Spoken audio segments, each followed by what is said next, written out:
আজ আমি বিজয়নগর রাজ্যের রাজা তুলুক বংশীয় কৃষ্ণদেব রায় সম্বন্ধে কিছু আলোচনা করব। তবে আলোচনাটা শুরু করি। 1503 খ্রিস্টাব্দে নরস নায়কের মৃত্যু হয়। তার পুত্র বীর নরসিংহ শালুক বংশীয় রাজাকে হত্যা করে 1505 খ্রিস্টাব্দে বিজয়নগরের সিংহাসনে বসেন। ফলে বিজয়নগরের সিংহাসনে তুলুক বংশের শাসন স্থাপিত হয়। বীর নরসিংহ 1505 থেকে 1509 খ্রিস্টাব্দ পর্যন্ত রাজত্ব করেন। তিনি পর্তুগিজ সেনাপতি আলমিডার সঙ্গে এক চুক্তি করেন, যার ফলে পর্তুগিজরা আরব দেশ থেকে আমদানি করা যুদ্ধের ঘোড়া একমাত্র বিজয়নগরকে সরবরাহ করতে স্বীকৃতি দেয়। এই চুক্তির ফল ছিল সুদূর প্রসারী। তিনি বাহমনি আক্রমণ প্রতিরোধ করেন। বীর নরসিংহর পর তার ভ্রাতা কৃষ্ণদেব রায় 1509 খ্রিস্টাব্দ থেকে 1530 খ্রিস্টাব্দ পর্যন্ত বিজয়নগরের সিংহাসনে বসেন। তিনি ছিলেন বিজয়নগরের শ্রেষ্ঠ রাজা।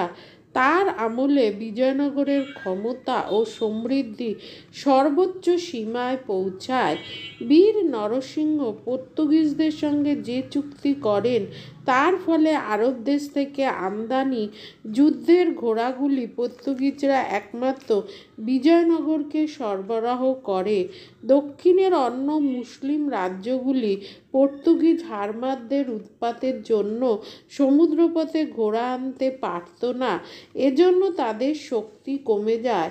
এছাড়া তুর্কি তীরন্দাজ নিয়োগ করে বিজয়নগর বাহিনীকে শক্তিশালী করা হয়। এর ফলে কৃষ্ণদেব রায় একের পর এক যুদ্ধে জিততে থাকেন। কৃষ্ণদেব রায়ের রাজত্বকালে দক্ষিণে বাহমনি রাজ্য ভেঙে 5টি মুসলিম রাজ্য স্থাপিত হয়। এই 5টি রাজ্য জোট বেঁধে বিজয়নগরকে ধ্বংস করার চেষ্টা করলে কৃষ্ণদেব রায় তা প্রতিহত করেন।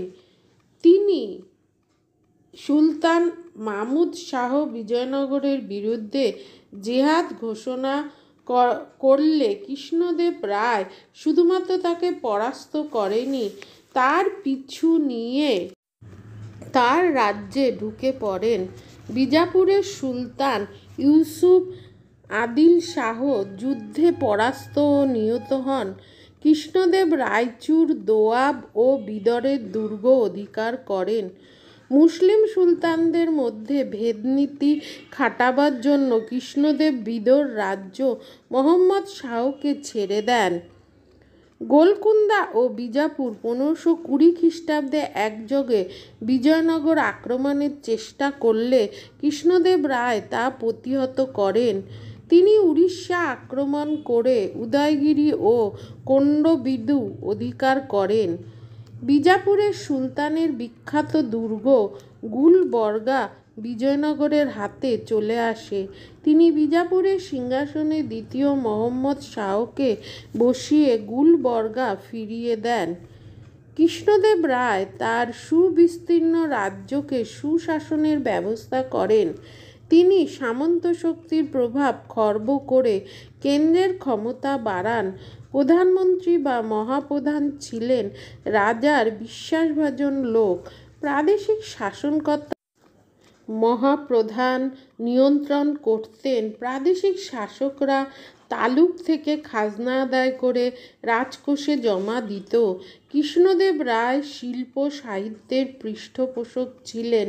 তিনি নেগল্যপুর নগরের প্রতিষ্ঠা করেন এবং বিজয়নগরে বহু মন্দির, গোপুরম, মণ্ডপ তৈরি করেন। তার পৃষ্ঠপোষকতায় তেলুগু সাহিত্যের বিশেষ উন্নতি হয়। বাণিজ্যের বিরাট প্রসার ঘটে। বিজয়নগরের ঐশ্বর্য ও সমৃদ্ধি সর্বোচ্চ সীমায় উপনীত হয়। কৃষ্ণদেব রায় যদিও বৈষ্ণব ধর্মের অনুরাগী ছিলেন, তবুও তিনি অন্য ধর্মের প্রতি যথার্থ সহিষ্ণুতা দেখাতেন।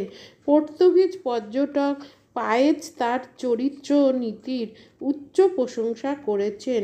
1530 খ্রিস্টাব্দে এই প্রখ্যাত শাসকের মৃত্যু হয়।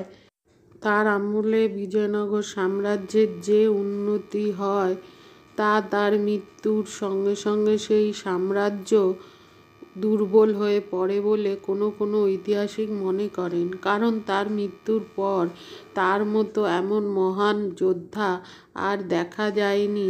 তার বংশীয় অন্যান্য রাজারা তার এই বিশাল অঞ্চলকে, অর্থাৎ বিজয়নগরের